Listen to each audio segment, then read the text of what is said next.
जय हिंद। आज हम आपको बताने वाले कक्षा 10 में जो विज्ञान में दीर्घ उत्तरीय प्रश्न आएंगे उन्हीं प्रश्नों की आज चर्चा होगी दोस्तों।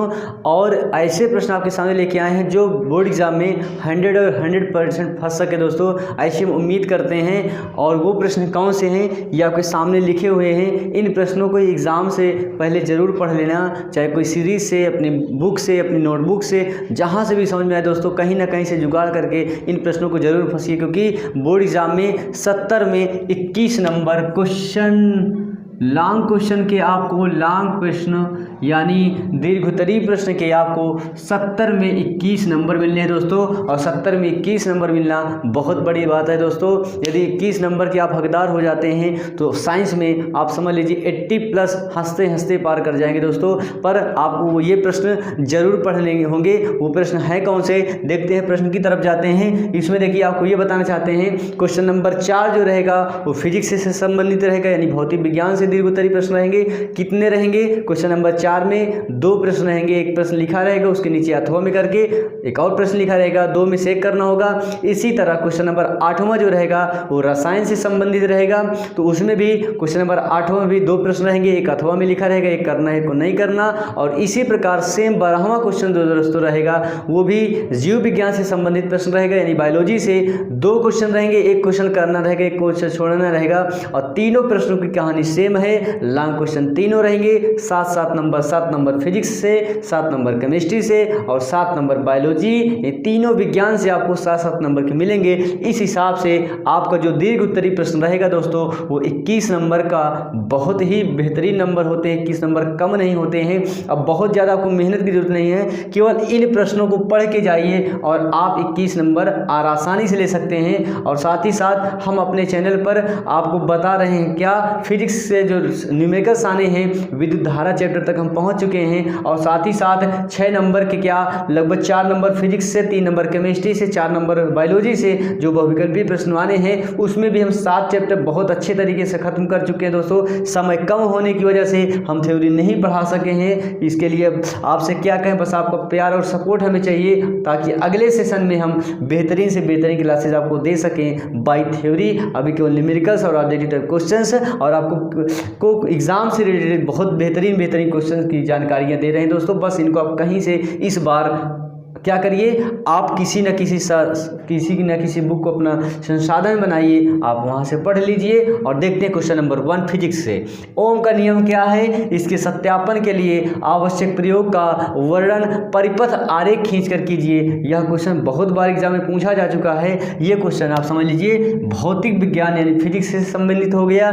इसे से संबंधित एक क्वेश्चन और है। हम 2 प्रश्न आपके लिए लेके आए हैं, 2 प्रश्न फिजिक्स से, 2 प्रश्न केमिस्ट्री से और 2 प्रश्न बायोलॉजी से यानी जीव विज्ञान से। तो दूसरा क्वेश्चन कौन भौतिक विज्ञान से इंपॉर्टेंट हो सकता है, वो है उत्तल दर्पण के लिए सूत्र 1/f बराबर 1/u + 1/v का निगमन कीजिए जहां संकेतों के समान अर्थ हैं। यानी u क्या है, f क्या है, v क्या है, ये भी आपको बताना पड़ेगा दोस्तों। इसका डेरिवेशन बहुत अच्छा है, आप एक बार पढ़ेंगे समझ में पूरा आ जाएगा। अब देखते हैं केमिस्ट्री से कौन इंपॉर्टेंट हो सकता है। यानी ये दोनों क्वेश्चन माध्यमिक एग्जाम में, अब ये दोनों 100% तो नहीं कह सकते हैं आएगा, हो सकता है इसमें से कोई एक आ जाए, तो आपको एक ही तो करना है, बाकी एक को तो छोड़ना रहेगा। 7 नंबर आसानी से ले सकते हैं। अब देखते हैं केमिस्ट्री की तरफ। जैसे ही चौथा प्रश्न क्रॉस करेंगे 5वें प्रश्न पे पहुंचेंगे, वहीं से आपकी केमिस्ट्री की शुरुआत हो जाएगी।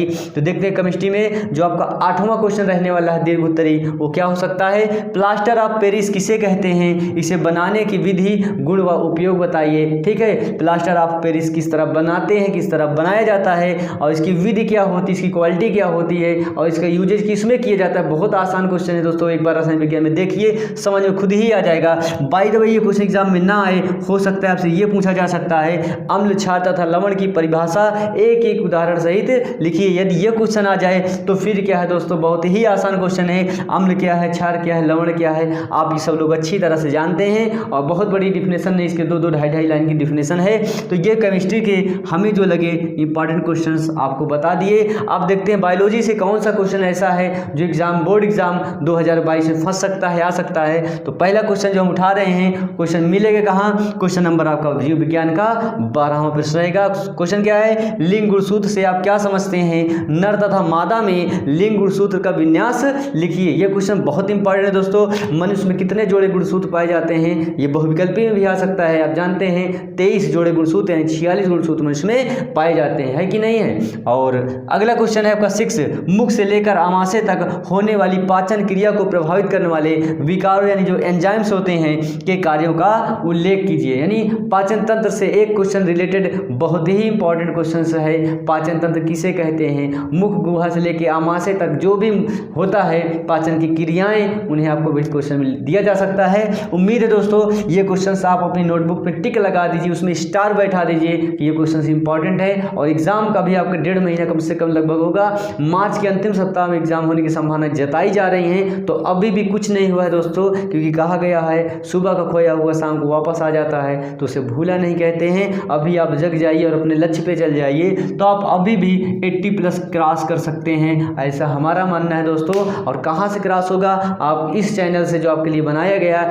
इसमें फिजिक्स के न्यूमेरिकल भी पढ़ाए जा रहे हैं, हिंदी भी पढ़ाई जा रही है, मैथमेटिक्स भी पढ़ाई जा रही है, इंग्लिश भी धुआंधार तरीके से चल रही है दोस्तों। आप इस चैनल से पढ़ सकते हैं, या आपको जो बेस्ट लगे, जो सब्जेक्ट जहाँ से अच्छा लग रहा है आप वहाँ से पढ़िए दोस्तों। किसी तरह का कोई फोर्स नहीं, आप खुद ही समझदार हैं। पर फिर भी हम एक बार रिक्वेस्ट करेंगे कि आप हमारी वीडियोस देखिए, बहुत आनंद आएगा पढ़ने में। और हम आपसे मिलते हैं नेक्स्ट वीडियो में, तब तक के लिए जय हिंद।